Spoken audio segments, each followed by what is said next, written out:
रियनकार्नेशन of cold blooded queen episode 41। Prakhar को phone की आवाज से होश आया। उसने मानवी नाम फ्लैश होते हुए देखा तो यादों में खो गया, जहां एक लड़का खून से लथपथ था और एक लड़का उसके पास बैठा था और आंखों में गुस्सा और आंसू लिए बोला, अब आगे तुमने मेरे लिए जान क्यों दांव में लगा दी? ये गोली मुझे लगनी चाहिए थी।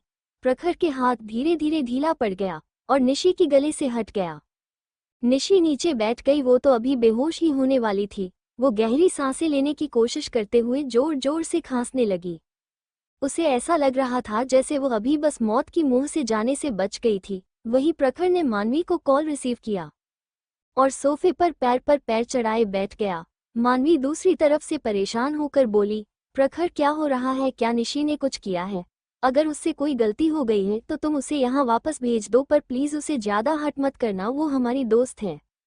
दरअसल जब प्रखर नियति के पीछे लिफ्ट की तरफ भाग गया था तब मानवी ने निशी को कॉल किया था और मानवी ने ही उसे बताया था कि नियति और उसके बीच फाइट हुई है और वो लड़की बेहद स्ट्रोंग है उन दोनों से ज्यादा। मानवी ये बात अच्छी तरह से जानती थी कि प्रखर कैसा है और क्या कर सकता है, और उसने ये भी सुना था प्रखर अपनी मंगेतर से हद से ज्यादा प्यार करता है।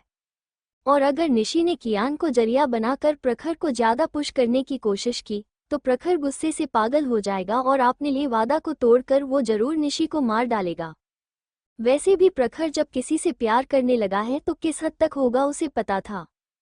प्रखर जिसे प्यार करेगा उसके लिए हद से ज्यादा पोसेसिव और पागल होगा। उसका पागलपन को अभी सबने ठीक से देखा नहीं था, पर उसे डर था कि प्रखर के सनक और जुनून को कहीं निशी और ना भड़काए।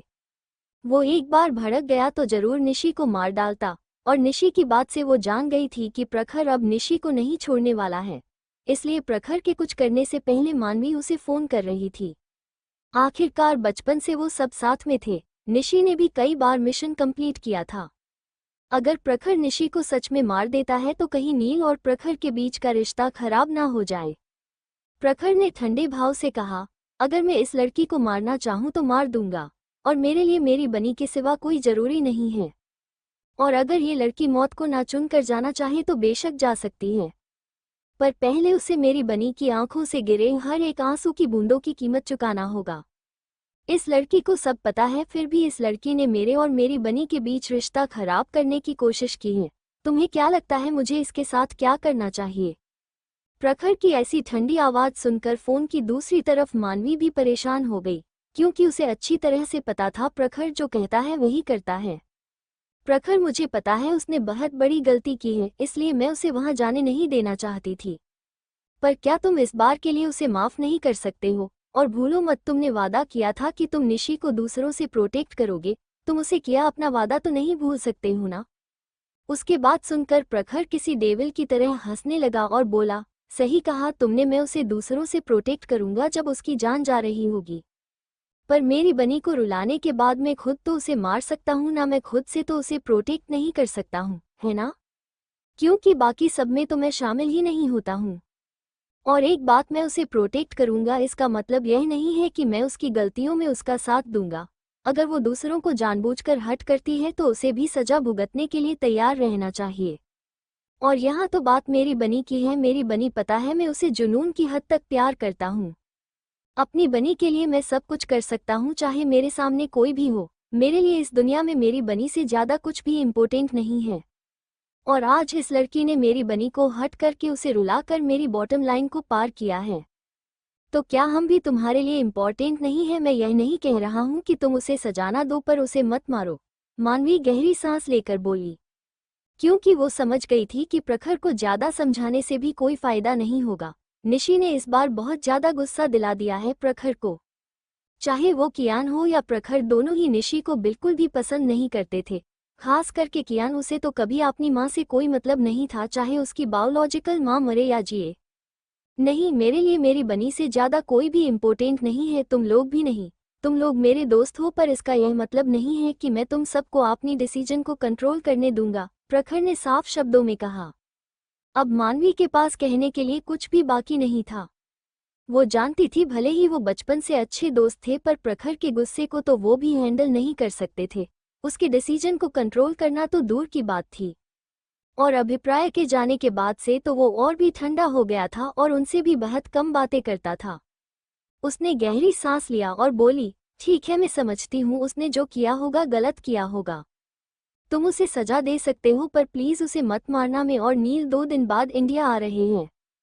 तुम्हें अच्छी तरह से पता है नील निशी के बीच रिश्ता भाई बहन का है। उसे बहुत बुरा लगेगा अगर निशी को कुछ हो गया तो। मैं बस यही एक्सपेक्ट कर सकती हूँ कि तुम्हारे और नील के बीच का रिश्ता खराब ना हो। मानवी अब और एक रिश्ते को टूटते नहीं देखना चाहती थी। बचपन में वो लोग बहुत क्लोज थे, पर प्रखर उनके बोस जैसा था। पर कुछ गलतियां और छोटी मोटी झगड़ा की वजह से प्रखर उनसे थोड़ा दूर हो गया। पर जब वो कियान को लेकर गया तो उसके बाद वो उनसे ज्यादातर बात भी नहीं करता था, जब तक कि कोई जरूरी मिशन ना हो। वो इस बार इंडिया जाकर प्रखर की शादी की खुशी में शामिल होना चाहते थे। वो अपनी पुरानी बॉन्डिंग को और भी स्ट्रॉन्ग करना चाहते थे, पर निशी ने पहले ही जाकर सब कुछ गड़बड़ कर दिया था। प्रखर ने पहले तो कुछ नहीं बोला, फिर कुछ सोचकर बिना भाव के बोला, ठीक है, अगर तुम दोनों आ रहे हो तो पहले काम खत्म करके आना। मैं उन सब का लाश देखना चाहता हूँ। पता है। इतना कहकर मानवी ने फोन रख दिया। प्रखर ने निशी को देखा जो उसे ही हैरानी से देख रही थी। निशी को भरोसा नहीं हो रहा था कि मानवी की रिक्वेस्ट के बाद भी प्रखर उसे सजा देना चाहता है। पहले प्रखर उनके बहुत क्लोज था, पर 3 साल हो गया था प्रखर उनसे ठीक से बात तक नहीं करता था। और इसका रीजन क्या है ये भी पता नहीं था, क्योंकि प्रखर तो कियान को लेकर डे से गायब सा हो चुका था। और इसका रीजन वो लड़की भी नहीं हो सकती है, क्योंकि नील ने कहा था वो तो कुछ समय पहले ही मिले थे। निशी इस वक्त सच में डर चुकी थी, ये सोच सोच कर कि प्रखर उसे क्या सजा देना चाहता है। प्रखर ने गुस्से से उसे देखा और राजा से बोला, गार्ड से कहो इसे वहां से मेरे हेल विला में ले जाए। राका ने जी बोस कहा और गार्ड को बुलाया। ये तुम क्या कह रही हो प्रखर, क्या तुम सच में मुझे आपने उस जेल जैसी जगह में कैद करना चाहते हो और सजा देना चाहते हो? क्या तुम पूरी तरह से भूल गए कि हम दोनों दोस्त थे? भले ही मैंने तुम्हारी मंगेतर को बस कुछ कहा था, पर मैं बस देखने की कोशिश कर रही थी कि क्या डे से तुमने कहा था वो लड़की मेंटली उतनी स्ट्रोंग है या नहीं। और वैसे भी डे से कि तुम्हें पता है मैंने उस पर हाथ नहीं उठाया, और यहाँ मार उसे नहीं मुझे पड़ी है। क्या तुम्हें लगता है वो कोई कमजोर लड़की है जिसके लिए तुम बदला ले रहे हो?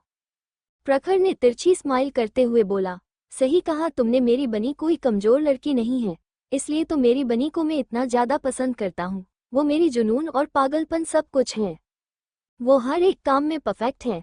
वो दुनिया की बेस्ट डॉक्टर है। अगर वो लोगों को बचा सकती है तो आपने उसी हाथ से जान ले भी सकती है। और यकीन मानो मैं बहुत खुश होता अगर वो तुम्हें मार देती तो।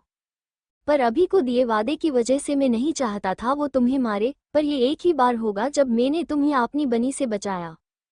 पर अगर नेक्स्ट टाइम मेरी बनी तुम्हें मारना चाहे तो मैं आराम से उसे तुम्हें मारने दूंगा, ताकि मेरी बनी की गुस्सा शांत हो जाए।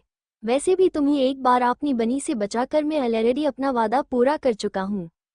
मुझे हर बार ये करने की कोई जरूरत नहीं है ना? उसकी बात सुनकर निशी डर से कांप गई। आज उस छोटी सी लड़की ने उसे वो डर महसूस करवाया जो उसने सालों से नहीं किया था। अगर प्रखर उस लड़की के सामने उसे छोड़ देगा तो जरूर वो लड़की उसे बिना वक्त गवाए सच में मार डालेगी। उसने उस लड़की की आंखों में किलिंग इंटेंट को साफ साफ नोटिस किया था। निशी की मुंह से इस वक्त खून बह रहा था। प्रखर ने उसे ऐसे फेंका था जिस वजह से उसकी मुंह से खून आ रहा था। उसने उसे अपनी हाथ से साफ किया, कुछ बोलना चाहती थी, पर तभी कुछ गार्ड्स आ गए। राका ने उन्हें जल्दी निशी को हेल विला ले जाने के लिए बोला। गार्ड्स ने सिर हिलाया और निशी को घसीटते हुए जबरदस्ती बाहर ले जाने लगी। निशी बस चिल्ला सकती थी, प्रखर हम बैठकर बात कर सकते हैं। वो जानती थी प्रखर का हेल विला कैसी जगह है। वो बिल्कुल भी वहां नहीं जाना चाहती थी। अगर उसकी पैर सही होता तो वो इन सब से फाइट कर सकती थी, पर नियति ने उसकी पैर को तोड़ दिया था। उसकी गला भी दर्द कर रहा था। नियति ने उसकी गले को दबाया था, फिर प्रखर ने भी वही किया। उसे दर्द कैसे ना होता। और प्रखर की इस तरह से उसे फेंकने की वजह से उसे शायद इंटरनल चोट भी लगी थी। गार्ड्स उसे केबिन के बाहर लेकर चले गए। प्रखर अपना सिर पकड़कर बैठ गया। उसने अपने सीक्रेट गार्ड को फोन किया ये जानने के लिए कि उसकी बनी कहाँ है। गार्ड ने 2 रिंग में फोन उठा लिया। कुछ सीक्रेट गार्ड को कुछ दिन पहले ही प्रखर ने नियति की सेफ्टी के लिए रखा था। तुम्हारी लेडी बॉस कहाँ है इस वक्त? प्रखर ने बिना भाव के पूछा। तो गार्ड ने जवाब दिया, बॉस लेडी बॉस इस वक्त एक विला में है। फिर उसने नियति की लोकेशन बता दिया। प्रखर ने फोन रख दिया। अगर उसकी बनी चाहती तो कोई भी उसे फॉलो करके उसका पता नहीं लगा सकता था। ये प्रखर के गार्ड्स थे, इसलिए नियति ने कुछ नहीं किया था। प्रखर समझ गया था कि नियति इस वक्त कहाँ है। वो कॉलेज नहीं गई है, बल्कि अपनी विला गई है, जहाँ वो फ्रांस से लौटते वक्त फ्लाइट लैंड हुआ था। राका चिढ़ते हुए बोला, बॉस, अगर आप उस छिपकली लड़की को पहले लेडी बॉस को सजा देने देते तो लेडी बॉस इस तरह से गुस्सा होकर नहीं चली जाती। देखिए, अब लेडी बॉस तो आपसे इतना गुस्सा है कि वो सगाई तोड़ना चाहती हैं। ये सब आपकी वजह से हो रहा है, मैं ये बात आंटी को बता दूंगा। उसकी धमकी देने की वजह से प्रखर ने उसे घूर कर देखा तो राका का तो डर से डर से गला सूखने लगा। उसने फीकी स्माइल किया और बोला, मैं तो बस ऐसे ही बोल रहा था बॉस। इतना कहकर वो बाहर की तरफ भाग गया। पर वो कंपनी से बाहर नहीं गया, बल्कि उसे एक अच्छा आइडिया आया तो वो संजीत के केबिन की तरफ चला गया। उसे पता था तन्मय तो बॉस के डर के वजह से कुछ कहने से रहा, और अगर उसने कहा तो उसके बॉस उसे मार डालेंगे, पर अगर संजीत सर घर में कहे तो उनके सन की बॉस कुछ नहीं कर पाएंगे। वो संजीत के केबिन में जल्दी घुस गया। संजीत जो काम कर रहा था राका को देखकर पूछा, क्या हुआ राका भाई, मुझसे कुछ काम था? हाँ, एक बहुत बड़ा काम था। राका ने बैठकर सब कुछ संजीत को बता दिया। संजीत हैरान हो गया और बोला, क्या कियान की असली माँ वो कौन है, कहाँ है, और अब यहाँ क्या करने आई है? उसकी वजह से भाई भाभी को कैसे नाराज कर सकते हैं? उसे भी गुस्सा आ रहा था। वो इस बारे में आज घर पर सबको बताने वाला था। वहीं नियति की विला में नियति इस वक्त अपनी जिम में थी और बाहर गार्ड्स खड़े थे। उनके माथे से ठंडा पसीना बह रहा था। वो समझ नहीं पा रहे थे कि आज उनकी बॉस इतने गुस्से में क्यों है। सब एक दूसरे को देखकर पूछ रहे थे कि आखिर बॉस किस लिए गुस्सा है, पर किसी के पास भी जवाब नहीं था। जब किसी के पास कोई जवाब नहीं था तो एक दूसरे को क्या ही बताते। उन्होंने अपनी बॉस को 1 महीने से गुस्सा होते हुए नहीं देखा था, और उनकी बॉस यहाँ इस विला में भी नहीं आती थी। पर आज उनकी बॉस की मूड को किसने खराब कर दिया, उन्हें समझ में नहीं आ रहा था। एक गार्ड दूसरे गार्ड से बोला, क्या हमें बॉस से पूछना चाहिए कि उन्हें क्या हुआ है? जो भी हुआ है हमें अपनी बॉस के लिए बदला लेना चाहिए। हाँ, पर बॉस के पास कौन इस वक्त पूछने जाएगा कि उन्हें किसने गुस्सा दिलाया है? बॉस आज सबसे ज्यादा गुस्सा लग रही है, कहीं हमें ही पीट ना दे, दूसरा गार्ड बोला। फिर आपने पास खड़े गार्ड से बोला, क्यों ना तुम ही जाकर पूछो बॉस से कि उन्हें क्या हुआ है।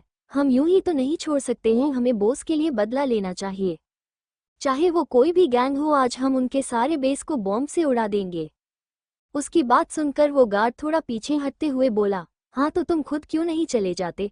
क्या तुम मुझे बॉस के हाथों मरवाने की प्लानिंग कर रहे हो? क्योंकि पिछली बार मैंने तुम्हारी सिगरेट चुरा लिया था। पर अभी बॉस इतने गुस्से में है तो मैं बिल्कुल भी नहीं जाऊंगा, वरना हम वहां दुश्मनों के बेस पर जाकर बाद में बॉम्ब ब्लास्ट करेंगे। उससे पहले बॉस मुझे ही ब्लास्ट कर देगी बॉम्ब से उड़ाकर। तुम तो बहुत ज्यादा डरपोक हो, उस गार्ड ने मुंह बनाकर कहा। मैं तो सोच रहा हूँ बॉस तुम्हारे इस डरपोक नेचर को देखकर किस तरह से तुम्हें यहाँ से बाहर फेंकेगी। उसकी बात सुनकर भी उस गार्ड को कोई फर्क नहीं पड़ा और वो बोला, ठीक है मैं डरपोक हूँ, अगर तुम इतनी डेयरिंग और कैपेबल हो तो जाओ बॉस को डिस्टर्ब करने। मुझे भी देखना है कि बॉस किस तरह से तुम्हें सीधे जिम की खिड़की से नीचे फेंकेगी। उसकी बात सुनकर उस गार्ड ने मुंह बना लिया।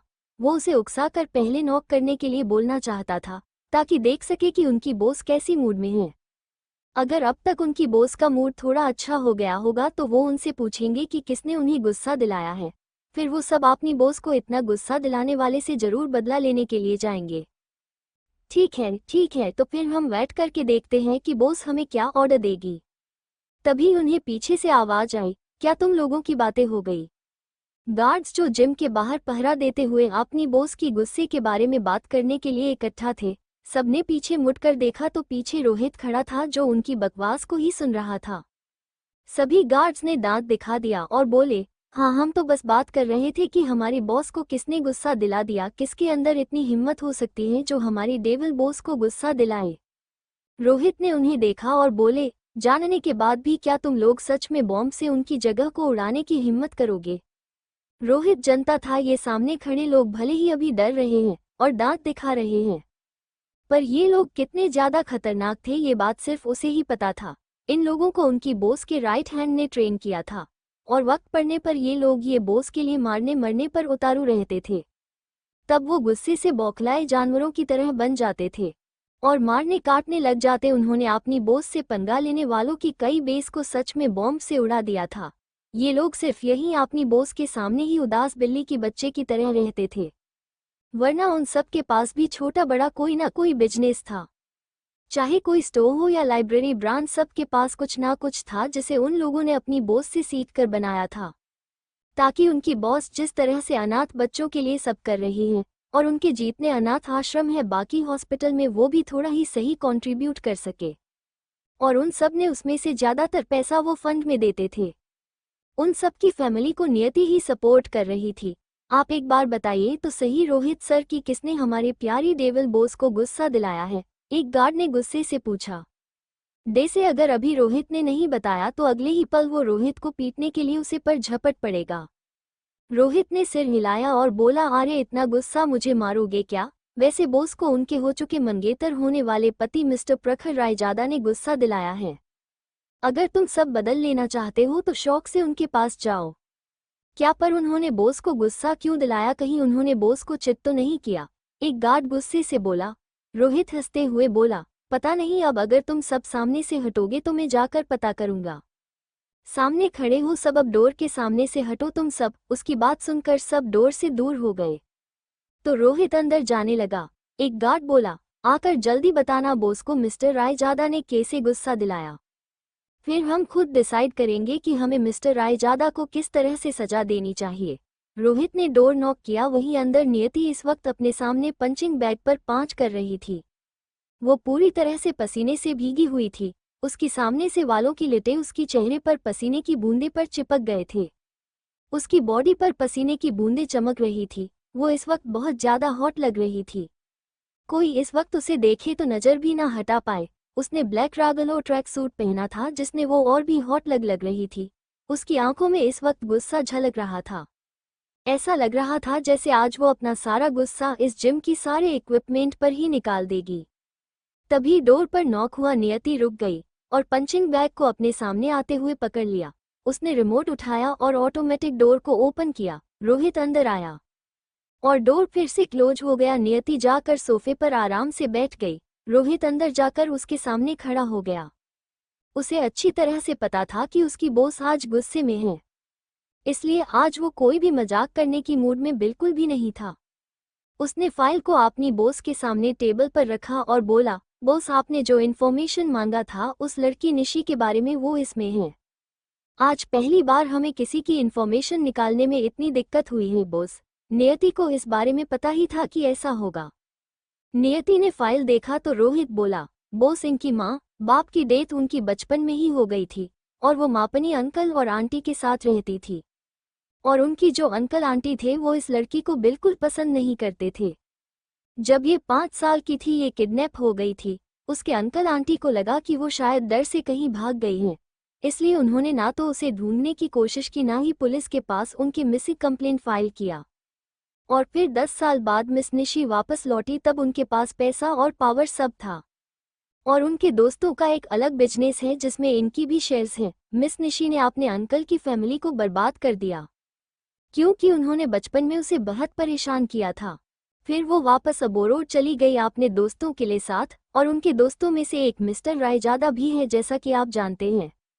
उन्होंने स्कूलिंग और कॉलेज की स्टडी एक साथ की थी, पर मिस्टर रायजादा उनसे अलग रहते थे। उनका एक सबसे अच्छा दोस्त था अभिप्राय, और ये लड़की निशी ये मिस्टर रायजादा और उनके दोस्त अभिप्राय के कुछ ज़्यादा ही क्लोज थी। पर जब वो सब कॉलेज की सेकंड ईयर में थे उसके बाद से उनकी कोई इन्फॉर्मेशन नहीं मिल रही है। और मिस्टर रायजादा भी तब से ज़्यादातर इंडिया में ही रहते थे और उन्होंने अपने फैमिली बिजनेस को ज्वाइन कर लिया था।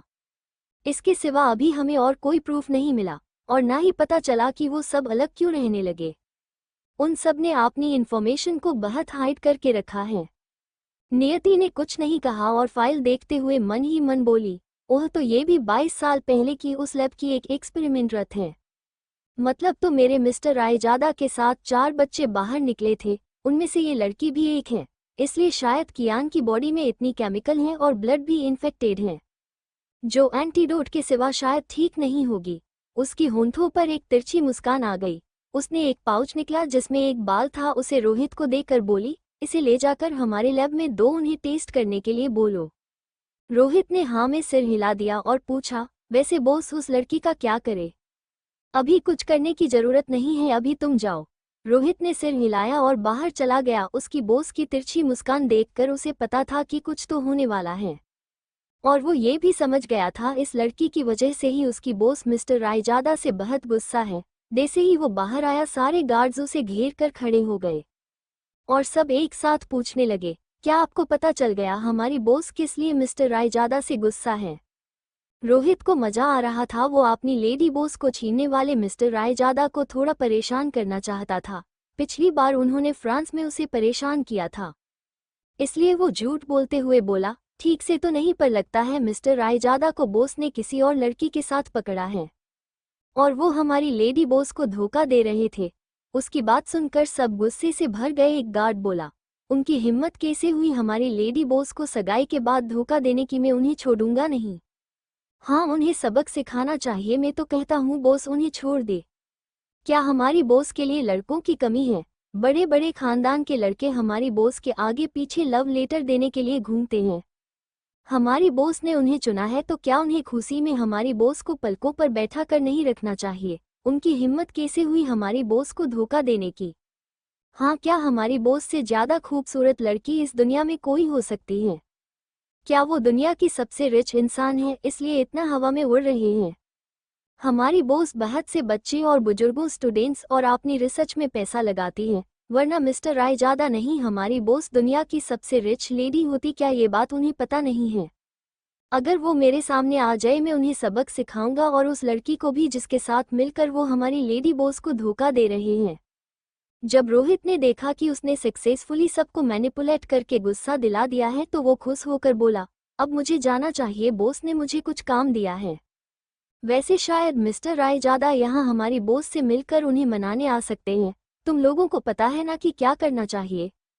हमें पता है, ठीक है आप जाए। रोहित सिर, हम अब बॉस से किसी को यहाँ मिलने नहीं देंगे। हम भी देखते ही मिस्टर रायजादा कैसे बॉस से मिलते हैं। सब जोश और नाराजगी से बोले तो रोहित वहां से चला गया। नियति को बाहर हो रही सभी बातें सुनाई दे रही थी। उसने सिर हिला दिया रोहित की इस बचकानी हरकतों को देखकर, फिर फाइल घुमाते हुए बोला, मिस निशी, तुमने बहुत बड़ी गलती कर दी है। मैं तुमसे भी ज्यादा जिद्दी इंसान हूँ। जो मेरा है मैं उसे किसी भी कीमत पर नहीं छोड़ती हूँ। जो मेरा है तुमने मुझसे छीनने की कोशिश की है। भले ही मिस्टर रायजादा तुम्हें सजा दे, पर मैं अगली बार तुम्हें जो भयानक सजा दूंगी उसे तुम कभी नहीं भूल पाओगी। अगर कियान की मोम सच में ये लड़की है तो डैड कौन है, उसके बारे में कोई इन्फॉर्मेशन क्यों नहीं है? खैर, मुझे इन्फॉर्मेशन की क्या जरूरत है, मेरे होने वाले हस्बैंड आकर खुद मुझे बताएंगे। इतना कहकर उसने डेविल स्माइल किया। तभी उसकी आंखों के सामने फिर से हॉस्पिटल की वो रूम आ गया जहां आग में उसे बचाने के लिए प्रखर और कियान ने भी उसके साथ अपनी जान दे दी थी। वो इस वक्त कंफ्यूज थी, गुस्से में भी थी। उसने अपनी हाथों की मुठियां कस ली। वहीं रायजादा मैंशन में सब हॉल में गुस्से में बैठे हुए थे। अभी अभी संजीत ने उन्हें कॉल करके बताया था कि कैसे प्रखर की वजह से उनकी प्यारी बहू नियति रो रही थी और सगाई तोड़ना चाहती थी। इस लड़के की हिम्मत कैसे हुई हमारी बहू को रुलाने की? मैं अपनी बच्ची नियति के सिवा किसी को भी कभी अपनी बहू एक्सेप्ट नहीं करूंगी। उस नालायक को फोन करके बताइए। अंकिता जी गुस्से से अजीत जी से बोल रही थी।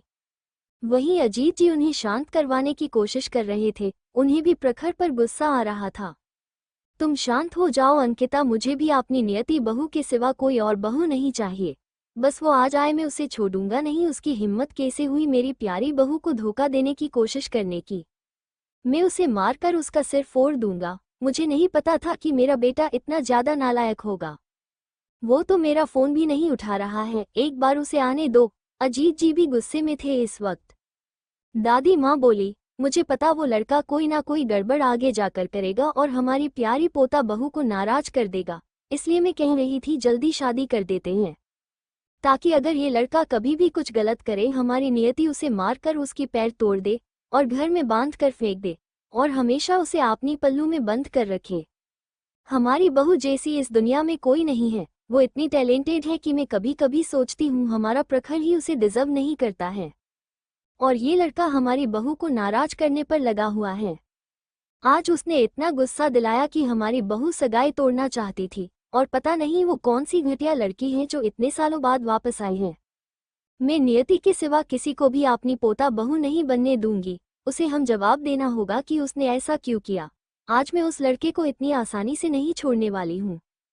स्वाभिमान बोला। संजीत भाई ने ये भी बताया ना कि किस तरह से उस औरत ने भाभी को गुस्सा दिलाया। वो भाई को और कियान को उनसे छीनने की बात कर रही थी, इसलिए भाभी सबसे ज्यादा गुस्सा हो गई।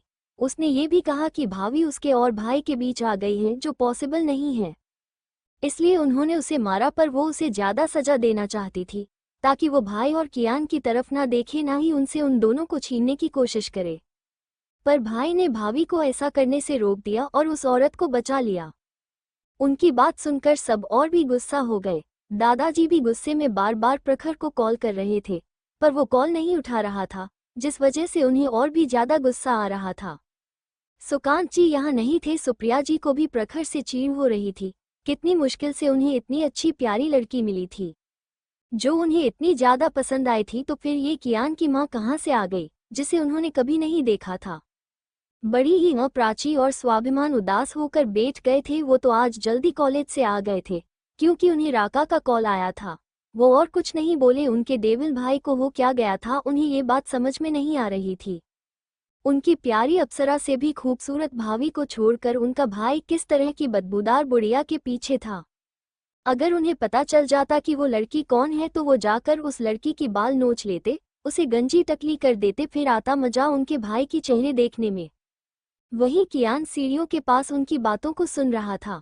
जब उसने सुना उसकी मम्मी उसके डैड से सगाई तोड़ना चाहती हैं क्योंकि उसकी बायोलॉजिकल मदर ने कुछ कहा है, तो उसने अपना दांत भींच लिया।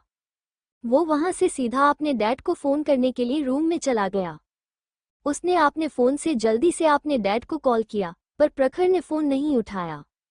उसने गुस्से में टेबल पर हाथ पटका। उस टेबल पर रखा सारा सामान उछलकर दूर नीचे गिरा। उसकी काली गहरी आंखें और भी काली हो चुकी थी। वो गुस्से से बोला, क्यों डैड, आपको उस औरत से फिर से क्यों मिलना पड़ा? और उस घटिया औरत की हिम्मत भी कैसे मेरी मम्मी को परेशान करने की और उन्हें धमकी देने की कि वो मम्मी से हम दोनों को छीन लेंगे।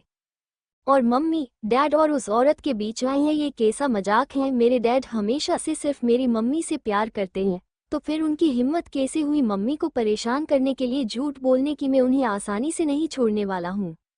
मेरी मम्मी सिर्फ मेरी नियति मम्मी है, उनकी जगह कोई भी मेरी मम्मी नहीं बन सकती।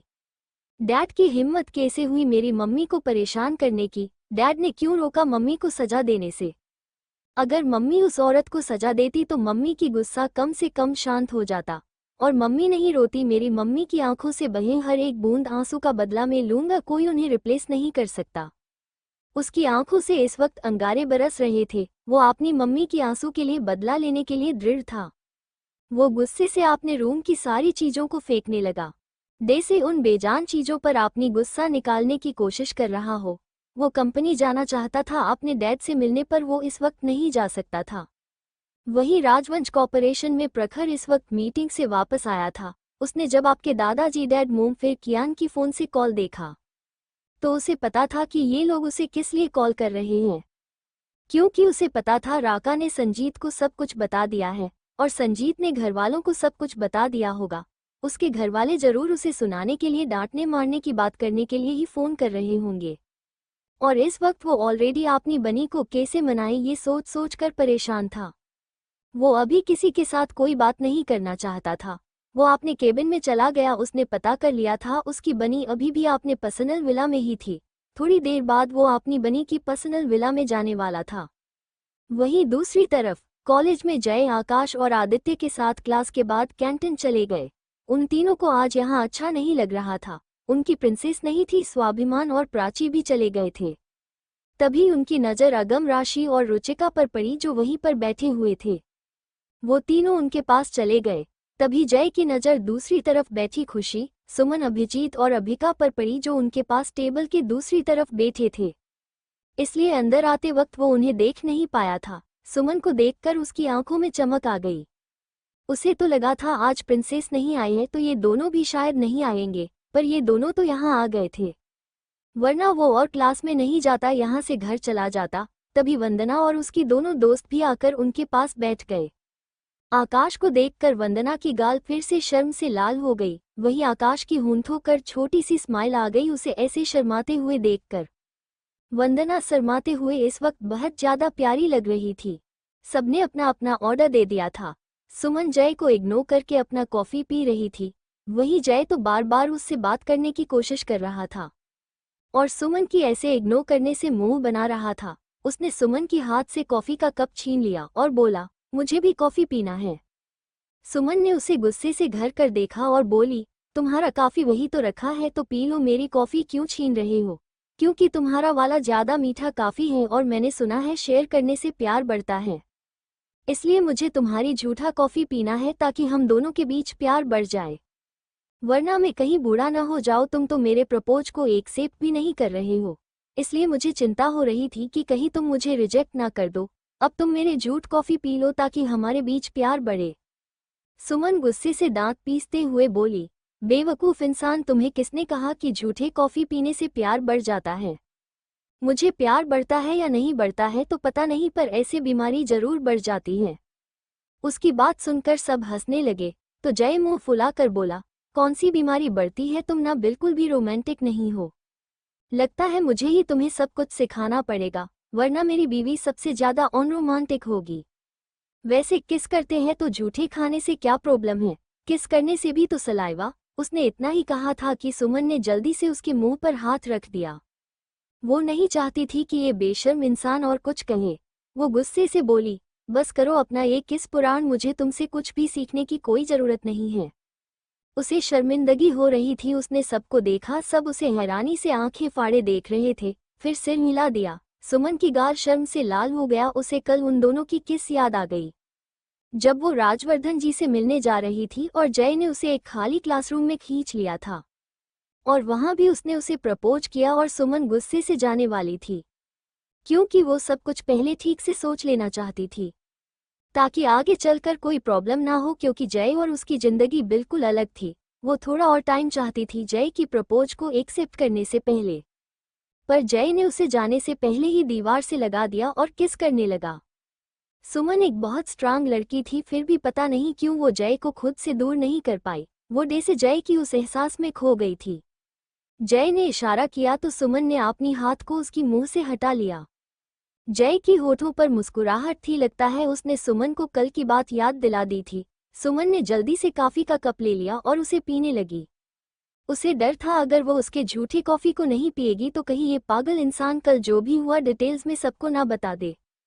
अभिजीत और अभिका दोनों आज भी टिफिन लेकर आए थे जिसे सब मिल बांट कर खा रहे थे। अभिजीत को बहुत अच्छा लग रहा था कि उसके दोस्तों को उसकी बनाई खाना पसंद आ रहा था और नियति ने अभिका को भी स्कॉलरशिप दे दिया था और इससे पहले जो पैसा उसने एडमिशन के लिए डिपॉजिट किया था उसे भी उन लोगों ने लौटा दिया था। क्योंकि अभिका अब स्कॉलरशिप स्टूडेंट थी इसलिए कोई भी पैसा नहीं लगने वाला था, इसलिए उन्हें लौटना पड़ा। और अभिजीत को अच्छी तरह से पता था कि ये सब सिर्फ नियति की वजह से हुआ। उसने जिंदगी में कभी नहीं सोचा था कि वो उन दोनों भाई बहन को इतनी अच्छी और सच्ची दोस्त मिलेगी। उसने अपनी सारी कमाई वापस वाली थी जिसे उसने अपनी बहन के लिए बचा कर रखा था। बचपन से उन्होंने गरीबी देखा था और अमीरों की सिर्फ एक पहलू को देखा था, जहां वो गरीबों को पैरों की धूल समझते थे और वो चाहे गरीबों के साथ कुछ भी करे, पुलिस और कानून भी उनका कुछ नहीं करता था। यही गरीबों के लिए सबसे बड़ी बेइज्जती थी। पर उसने नियति और इन सभी को देख अमीरों की दूसरी पहलू को भी देखा था, जो अच्छे के लिए अच्छा और बुरा के लिए बुरा थे। खाना खाने के बाद वो कैंटीन से फिर से क्लास के लिए चले गए। वही प्रखर इस वक्त नियति की पर्सनल विला के बाहर खड़ा था। गार्ड उसे अंदर आने देने को तैयार नहीं था, क्योंकि रोहित उसे मना करके गया था कि अगर मिस्टर रायजादा आए तो उन्हें अंदर मत आने देना। प्रखर कार से उतरा और उसने घूरकर गार्ड को देखा तो वो गार्ड बुरी तरह से डर गया। प्रखर अपनी ठंडी मगर खतरनाक आवाज में बोला, तुम मेरी बनी के गार्ड हो, वरना क्या तुम्हें पता है तुम्हारी डेड बड़ी कहाँ मिलती? प्रखर की बात सुनकर वो गार्ड थोड़ा डर गया। उसे पता था कि मिस्टर रायजादा उनकी बॉस की होने वाली वाइफ हैं। वो आज अंदर नहीं गया था इसलिए उसे ज्यादा कुछ नहीं पता था। वो तो कंफ्यूजन में था कि रोहित सर ने उसे क्यों कहा कि वो मिस्टर रायजादा को अंदर ना जाने दे। क्या ये रोहित सर की कोई शरारत हो सकती है? उसे अच्छी तरह से याद था रोहित सर रचित कर की तरह समझदार नहीं थे। रोहित सर तो बहुत बचकानी इंसान थे, ये सोचकर उसके माथे से ठंडा पसीना बहने लगा। उसने जल्दी से गेट ओपन किया। अगर उनकी डेविल बॉस को पता चलेगी कि उन्होंने उनके मंगेतर को रोक दिया था तो पता नहीं कितना गुस्सा करेगी। बाकी सभी गार्ड्स भी साइड हो गए। प्रखर कार ड्राइव करके जल्दी से अंदर चला गया। उसने अपने कार को नियति की कार के पास रख दिया और जल्दी से विला के अंदर चला गया। इस बात से अनजान के अंदर जो गार्ड्स हैं वह तो और भी गुस्से में हैं। रोहित ने उन सबको बुरी तरह से भड़का दिया था। जैसे ही वो पहुंचकर एक गार्ड से पूछने वाला था कि मेरी बनी कहाँ है, वो गार्ड गुस्से से बोला, आप यहाँ क्या कर रहे हैं? आपकी हिम्मत कैसे हुई हमारी बॉस को धोखा देने के बाद भी यहाँ आने की? उस गार्ड की आवाज़ सुनकर बाकी सभी गार्ड भी लिविंग एरिया की तरफ देखने लगे और प्रखर को देखकर वो सब भी थोड़े गुस्से में आ गए। वो सब जल्दी से भागते हुए लिविंग हॉल में आ गए। वो बिल्कुल भी आज मिस्टर रायजादा को अपनी बॉस के पास नहीं जान देने वाले थे। मिस्टर रायजादा ने उनकी प्यारी सी बॉस को धोखा दिया था, जो उन सब की सहन सीमा से पूरी तरह से बाहर था। वहीं उन सबको इतने गुस्से में अपने सामने खड़े देख प्रखर थोड़ा हैरान थे। इससे पहले भी 2-3 बार वो अपनी बनी की गार्ड्स से मिल चुका था। उसकी सीक्रेट टीम के सारे गॉड्स उसे जानते थे, तो फिर अब ये सब इस तरह से गुस्से से उसे क्यों घूर रहे हैं? क्या उसकी बनी ने गुस्से में उन्हें कहा है कि वो लोग उसे अंदर ना आने दे? नहीं, ऐसा तो नहीं हो सकता, क्योंकि उसकी बनी इस तरह की इंसान नहीं थी। वो ये बेकार का काम नहीं करेगी। वो अगर उसे मारना चाहे, रोकना चाहे, खुद रोक देगी, क्योंकि उसकी बनी को पता है कि वो कोई नॉर्मल इंसान नहीं है। अगर वो चाहे तो इन सबको एक साथ मार सकता है। इसलिए उसकी बनी, जो अपने लोगों को लेकर थोड़ा सुरक्षात्मक है, वो ऐसा कोई ऑर्डर नहीं देगी। उसने उन सबको घूर कर देखा और बोला, मेरी बनी कहाँ है? और तुम लोगों की हिम्मत कैसे हुई मुझे रोकने की? उसकी आवाज में एक ठंडापन था, जैसे कोई बर्फ का पहाड़ उन पर टूट पड़ा हो, जो उन्हें नीचे दबा रहा हो। सामने खड़े सभी गार्ड्स, जो पहले ऐसी ठंडापन सिर्फ उन्होंने अपनी बॉस में ही देखा था, और ये ऑरा जो उनके बॉस जैसा ही था या फिर थोड़ा ज्यादा पावरफुल ऑरा, उन्हें ऐसा लग रहा था जैसे ये इंसान कोई सम्राट हो जो नीचे उन्हें देख रहा हो। उन्हें तो घुटनों के बाल बैठने का मन कर रहा था, पर वो भी इतनी आसानी से पीछे नहीं हटने वाले थे। जब बात उनकी बॉस की हो तो वो मरने को भी तैयार रहते थे और मारने को भी। मिस्टर रायजादा, ये हमारी बॉस की विला है और रोहित सर ने हमें सब कुछ सच सच बता दिया है। आपने किस तरह से हमारी बॉस को धोखा दिया है किसी और लड़की के साथ मिलकर। इसलिए भले ही आप हमें मार दे, पर आज हम आपको हमारी बॉस से नहीं मिलने देंगे। और आपकी धोखे की वजह से हमारे बॉस इस वक्त बहुत गुस्से में हैं और उनकी आंखें, हमने देखा था उनकी आंखें लाल थी जैसे वो रोई हो। हम शुरू से बॉस के साथ हैं, पर आज तक हमने अपनी बॉस को कभी भी रोते हुए नहीं देखा था। आपकी हिम्मत कैसे हुई हमारी बॉस को रुलाने की? अभी बॉस जिम में है, आप वहां ना जाए तो ही बेहतर है, वरना बॉस आपको जरूर वहां से नीचे फेंक देगी। उस गार्ड की बात सुनकर बाकी सब ने गुस्से से उसे घूर कर देखा। इसे क्या जरूरत थी मिस्टर रायजादा को ये बताने की कि उनकी बॉस इस वक्त जिम में है? क्या इससे उन्हें ये पता नहीं चल गया कि उनकी बॉस कहाँ है? सबको अपनी तरफ ऐसे गुस्से से घूरते हुए देखकर उस गार्ड को समझ में नहीं आया कि उसने क्या गलती की है। जबकि एक गार्ड गुस्से से उसे मुक्का मारते हुए बोला, तुम्हें क्या जरूरत थी मिस्टर रायजादा को बताने की कि बॉस कहाँ है? अब जाकर कर को एहसास हुआ कि उसने क्या गलत की है। फिर प्रखर की तरफ देखकर बोला, हम आपको ऊपर नहीं जाने देंगे। मिस्टर रायजादा उनकी बॉस की मंगेतर हैं और एक बहुत ज्यादा पावरफुल पर्सन, जिनकी ताकत का अंदाजा वह नहीं लगा सकते थे। फिर भी कोई भी उनकी बॉस को चिट करके नहीं बच सकता था। वहीं अब प्रखर को समझ में आया कि जरूर उस बेवकूफ रोहित ने कुछ बड़ा चढ़ा कर कहकर इन सबको भड़काया है, ताकि जब वो आए तो ये सब उससे फाइट करे और मार कर भगा दे। प्रखर ने उन सबको देखा और बोला, सामने से हटो, मुझे बताओ जिम रूम कहाँ है? वो यहाँ पहले भी आया था, पर अंदर जाकर उसने नहीं देखा था। आपको क्या लगता है हम आपको हमारी बॉस को परेशान करने जाने देंगे? बिल्कुल भी नहीं। सब उसके सामने निडर होकर खड़े हो गए। फिर भी उनकी माथे पर छलक रही पसीने की बूंदें बता रहा था कि वो सब कितने डर रहे हैं। आज तक वो पता नहीं कितने बड़े बड़े माफिया गैंग को बिना पलक झपकाए खत्म किया था।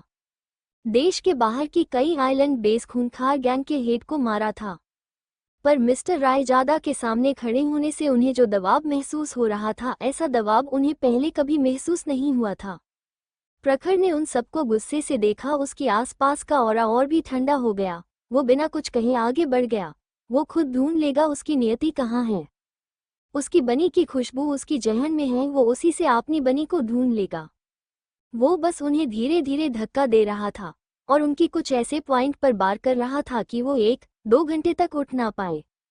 उन्हें इससे कोई दिक्कत नहीं होने वाली थी, वरना उसे नहीं पता था कि उसकी बनी कैसे रिएक्ट करेगी। वहीं उससे मार खा कर भी वो लोग पीछे नहीं हट रहे थे। तभी वहां ऊपर से एक गार्ड आकर बोला, ये तुम सब क्या कर रहे हो? मिस्टर रायजादा को ऊपर आने दो। उनके साथ जो भी करना है हमारी बॉस खुद करेगी। उसकी आवाज़ सुनकर सब रुक गए और प्रखर को गुस्से से घूरने लगे। फिर जब उन्होंने सोचा कि उनकी बॉस मिस्टर रायजादा को अच्छा सबक सिखाएगी तो वो सब बहुत खुश हो गए, लगभग खुशी से झूमने वाले थे। पर प्रखर की डर से अभी तक खड़े थे। सब ने हाँ में सिर हिलाया और साइड हट गए। प्रखर वहां से उस गार्ड के पीछे ऊपर जिम रूम की तरफ चला गया। उसे फर्क नहीं पड़ता था कि ये लोग आपने इस छोटे छोटे दिमाग से क्या सोचकर खुश हो रहे हैं।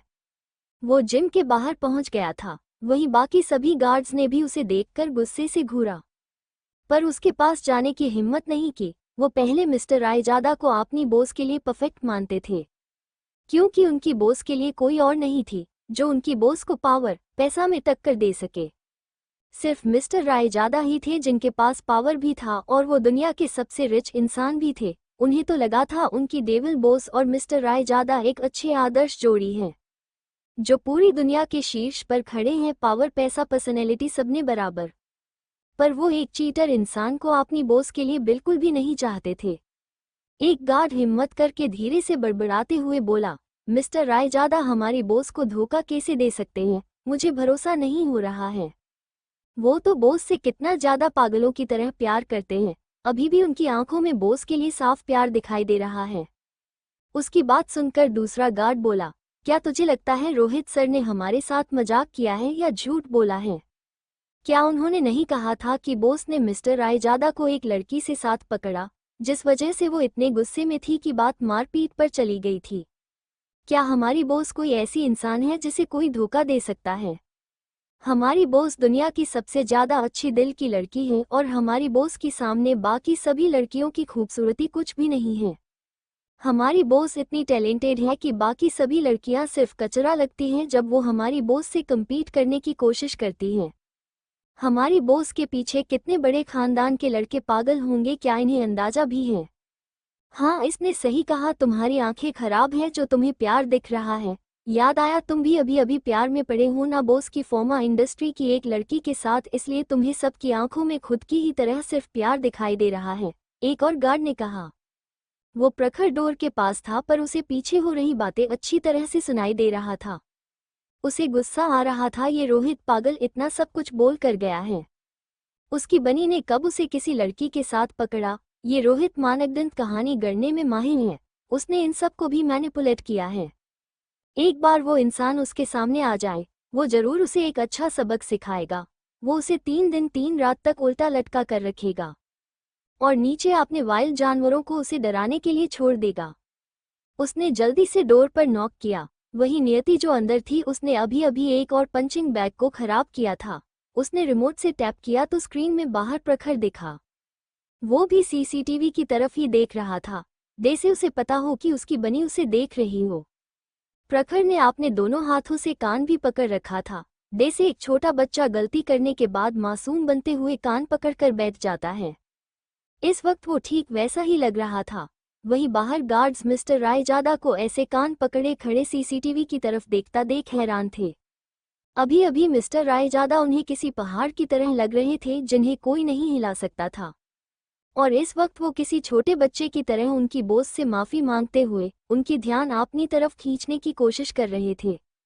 क्या ऐसा हो सकता है कि सच में रोहित सर ने उन्हें उल्लू बनाया था? हो सकता है उनकी बॉस किसी और वजह से मिस्टर रायजादा से गुस्सा हो। प्यार में तो ऐसा चलता ही है, एक दूसरे से गुस्सा होना फिर मनाना मानना ही तो प्यार है।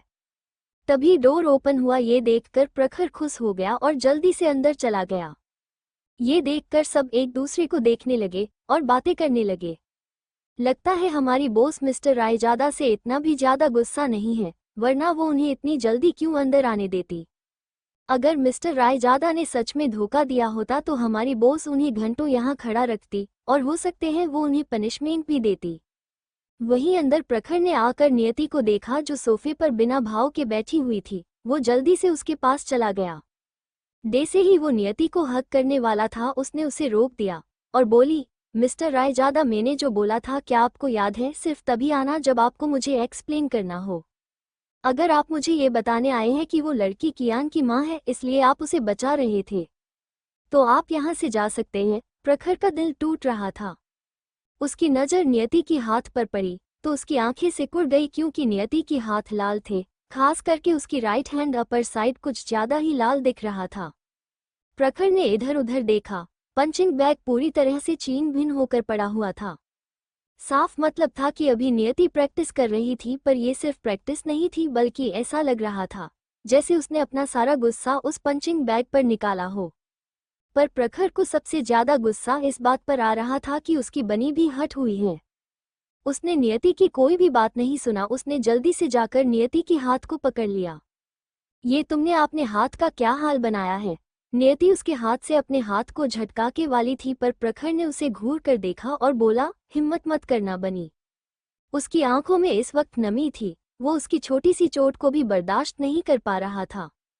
उसे नहीं पता था कि निशी की वजह से, और उसने निशी को बचाया, इस वजह से उसकी बनी इतनी ज्यादा हट हो जाएगी। इस वक्त वो खुद को ही सजा देना चाहता था। जो वो सोच रहा था अगर सच हुआ तो उसकी बनी को भी उसकी तरह पिछली जिंदगी का सब कुछ याद होगा। इसलिए शायद वो निशी को बर्दाश्त नहीं कर पा रही थी क्योंकि निशी उससे क्लोज हो रही थी। वो खुद भी निशी को बर्दाश्त नहीं कर पा रहा था। भले ही वो उस वादे से बंधा था, अगर उसकी पिछली जिंदगी की यादें थोड़ी पहले आ जाती तो वो कभी वादा नहीं करता, पर अब फर्क नहीं पड़ता था। अगर उसकी बनी चाहे तो वो निशी को मार डाले। प्रखर उसे दोस्त भी नहीं मानता था और उसने अपनी बनी से उसे एक बार बचाकर अपना वादा पूरा कर दिया था। वो नियति के हाथ को चूमने लगा। अगर तुम्हें सजा देना था तो मेरे आने तक इंतजार करती ना बनी। तुम मुझे इस पंचिंग बैग की तरह इस्तेमाल कर सकती हो और मुझे जितना चाहे पीट सकती हो, पर तुम्हें खुद को हट करने का कोई हक नहीं है, क्योंकि तुम्हारी बॉडी की हर हिस्से पर, तुम्हारी रूह पर मेरा हक है बनी। मैं तुम्हें सब कुछ बताऊंगा, पर सच जानने के बाद तुम फिर कभी भी खुद को हट नहीं करोगी। नियति बिना कुछ कहे बस प्रखर को देख रहा था, जो उसकी थोड़े सूजे हुए हाथ को देखकर इतने दर्द में था और रोने वाला था। नियति ने प्रखर के हाथ से अपने हाथ को झटका से छुड़ा लिया और बोली, पहले आप मुझे सच और इसका रीजन बताइए, उसके बाद मैं खुद डिसाइड कर लूंगी कि मुझे क्या करना चाहिए। अगर मुझे लगेगा कि मुझे आपको माफ कर देना चाहिए तो मैं आपको माफ कर दूंगी, अगर नहीं तो मैं आपसे अभी सगाई तोड़ने के लिए तैयार हूँ। उसने प्रखर को देखा। प्रखर की आंखों में गहरा एहसास और कुछ अलग था जिसे वो चाह कर भी समझ नहीं पाई। वो सबकी आंखों को पढ़ लेती थी, फिर प्रखर की आंखों को क्यों नहीं पढ़ पा रही थी? प्रखर ने फिर से उसके हाथ को पकड़ लिया और बोला, ये गलती फिर से मत करना बनी। तुम्हें अच्छी तरह से पता है मुझे तुम्हारी चोट बर्दाश्त नहीं है। उसने उसकी हाथ पर किस किया, और इस रिंग अपनी हाथ से कभी अलग करने की कोशिश मत करना। प्रखर नहीं चाहता था कि उसकी बनी गुस्से में रिंग को उतार दे। भले ही उसकी बनी उसे गुस्से से मार डाले, फिर भी वो ऐसा नहीं होने देने वाला था। इस रिंग में कुछ ऐसा था जिससे उसकी बनी की प्रोटेक्शन हो सकती थी, इसलिए वो नहीं चाहता था कि ये रिंग कभी भी उसकी बनी से दूर हो। भले ही उसकी बनी गुस्से में मारे या कुछ भी करे, वो अपनी बनी की सेफ्टी सिक्योर करना चाहता था। क्या यहाँ कोई मेडिसिन है जिसे तुम्हारी हाथ में लगाया जा सके? प्रखर ने पूछा तो नियति ने हाँ में सिर हिला दिया। जिम में खुशी और सुमन हमेशा फास्ट एड बॉक्स रखा करती थी। एक डॉक्टर होने का यही तो ज्यादा फायदा था उसकी दोस्तों के लिए, जो वो भी मेडिसिन को देखकर उनमें से ज्यादातर मेडिसिन को पहचान जाते थे। खुशी ने तो कितनी बार गार्ड्स पर इसकी एक्सपेरिमेंट भी किया था। वो इतनी एक्साइटेड रहती थी कि जब भी किसी गार्ड को चोट लगती थी वो नियति को नहीं बुलाती थी और खुद ही उन्हें ट्रीट करने के लिए बैठ जाती थी। पहले तो उसने ऐसे ट्रीट किया था कि गलत मेडिसिन लगा दिया था, जिस वजह से बेचारे गार्ड्स और भी ज्यादा जख्मी हो गया था। इसलिए तो जो भी गार्ड्स जख्मी होते थे, चाहे कितना भी ज्यादा क्यों ना हो, तो भी उससे ट्रीटमेंट करवाने से डरते थे। नियति ने इशारा किया तो प्रखर जल्दी से जाकर मेडिसिन बॉक्स ले आया और उसकी हाथ पकड़कर आराम से धीरे धीरे लगाने लगा, जैसे थोड़ा भी जोर देने पर उसे दर्द होने वाला हो। नियति उसे ध्यान से देख रही थी। जिस इंसान ने उसे बचाने के लिए जान दे दिया था, फिर किस लिए से निशी को बचा रहा है?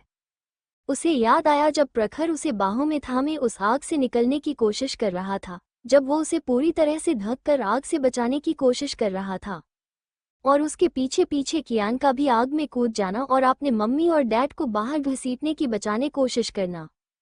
वो इस जिंदगी में चाहे कितना भी स्ट्रोंग हो, वो इस बात को कभी अपनी दिलो दिमाग से निकाल ही नहीं पाती थी। मेडिसिन लगाने के बाद प्रखर ने जब देखा उसकी बनी अभी थोड़ा शांत है तो उसने सब कुछ शुरू से बताना स्टार्ट किया। वही डेसे डेसे नियति प्रखर की बातें सुनकर रही थी, उसकी आंखें सिकुड़ती जा रही थी। वो बिना पलक झपकाए चुपचाप प्रखर की बातों को सुन रही थी। उसकी भाव प्रखर की बातों को सुनते हुए और भी गंभीर होता जा रहा था। उसने जितना सोचा था ये उससे ज्यादा परेशानी से भरा पर दिलचस्प भी था। पर प्रखर के बारे में सोचकर चिंता उभर आई जो उसकी आंखों से चाहकर भी छुप नहीं पा रही थी। भले ही प्रखर ने अपने दर्द के बारे में ज्यादा नहीं बताया, पर नियति को अच्छी तरह से पता था कि उसके मिस्टर रायजादा ने कितना दर्द बर्दाश्त किया होगा। इस वक्त वो प्रखर के कंधे पर झुक गई। प्रखर ने उसकी सिर को अपने कंधे पर रखा और प्यार से सहलाने लगा और आगे बोलने लगा। नियति उसकी कंधे पर सिर रखे सुन रही थी, जैसे प्रखर उसे कोई कहानी सुना रहा हो। वैसे ये सच भी था, ये प्रखर की जिंदगी की ही कहानी थी जिसे उसने जिया था। सारी सच्चाई सुनने के बाद नियति को समझ आ रहा था कि उसके मिस्टर रायजादा भले ही बाहर से स्ट्रोंग हैं और सबके लिए वो किसी हैवान से कम नहीं है, पर ये सिर्फ उनके लिए है जो गलत है, जो उनके दुश्मन हैं। वो किसी को बिना पलक झपकाए मार सकता था, पर वो बाकी अच्छे लोगों के लिए कोई हैवान नहीं थे। और इतने दर्द को वो बर्दाश्त कर लेता था जिसे शायद वो खुद भी बर्दाश्त ना कर पाए। किसी जिंदा इंसान पर एक्सपेरिमेंट करना और उसके अंदर अलग अलग तरह का इन्फेक्टेड सालों पुराना डीएनए डालना, ऐसा कोई नॉर्मल साइंटिस्ट नहीं कर सकता। ये सिर्फ वही कर सकता था जिसका दिमाग पूरी तरह से विकृत हो। और इस बात से पता लग रहा था इस दुनिया में कितने विकृत हैं जो बच्चों की जिंदगी का साथ खेलकर इतना घिनौना हरकतें करते हैं, जिस वजह से बेचारे छटपटा कर मर जाते हैं। आखिरी वक्त पर वो अपने माँ बाप को भी नहीं देख पाते हैं, और ये लोग बॉडी को बस जंगल या फिर सुनसान आइलैंड में शिप के जरिए फेंक देते हैं। एक छोटा सा अंतिम संस्कार भी उन बच्चों को नसीब नहीं होता था। कुछ देर बाद नियति और प्रखर इस वक्त जिम से बाहर आए। प्रखर ने नियति की कमर में हाथ डाल रखा था। वहीं डे से ही दोनों बाहर आए। सारे गार्ड्स डे से अपनी जगह पर ही जम गए। क्या उनकी बॉस इतनी जल्दी मान गई और मिस्टर रायजादा की धोखे को भूलकर उन्हें माफ भी कर दिया? वो दोनों डे से ही नीचे चले गए, सब बातें करने लगे। लगता है रोहित सर ने हमें पूरी तरह से बेवकूफ बना दिया है। जरूर मिस्टर रायजादा और बॉस के बीच कोई छोटी मोटी लड़ाई झगड़ा हुई होगी और रोहित सर ने हमें झूठ बोलकर भटका दिया। ये तो अच्छा हुआ हम में से ज्यादा लोगों ने उन्हें नहीं रोका, वरना उनकी तरह हम भी। ये कहकर उन सब ने बाकी गार्ड्स को देखा जिन्हें प्रखर ने मारा था। सब दर्द में थे, सबने लाचारी में सिर हिला दिया। उन्हें क्या जरूरत थी रोहित सर की बातों पर भरोसा करके मिस्टर रायजादा से पंगा लेने की। नियति और प्रखर सीधा सबके सामने से होते हुए किचन में चले गए। प्रखर आज नियति के साथ वक्त बिताना चाहता था, वो घर नहीं जाना चाहता था। पर नियति को कुछ काम था। आज उसने अपन ज्यादातर काम अधूरा छोड़ दिया था और उसके तीनों भाई भी लगातार उसे फोन कर रहे थे। नियति ने अप्रेन पहन लिया तो प्रखर ने भी एक उठा लिया और बोला, मुझे भी तुम्हारी हेल्प करना है बनी, क्या पता मैं तुमसे थोड़ा सा सीख जाऊं। नियति ने सिर हिला दिया तो प्रखर पहनने की कोशिश करने लगा, पर ये उससे बिल्कुल भी हो नहीं रहा था। ऐसा लग रहा था जैसे बहुत मुश्किल हो। जीती ने सिर हिला दिया। उसके मिस्टर रायजादा को बड़े बड़े काम चुटकियों में कर लेते थे और किसी भी डील को आराम से हासिल कर लेते थे। एक अप्रेन पहनना भी उसके लिए मुश्किल है। प्रखर ने मासूमियत से नियति को देखा तो नियति ने उसे घूमने के लिए कहा। प्रखर आज्ञाकारी बच्चे की तरह उसकी बात मानकर घूम गया। नियति ने उसकी एप्रेन की डोर को बांध दिया। अब हो गया।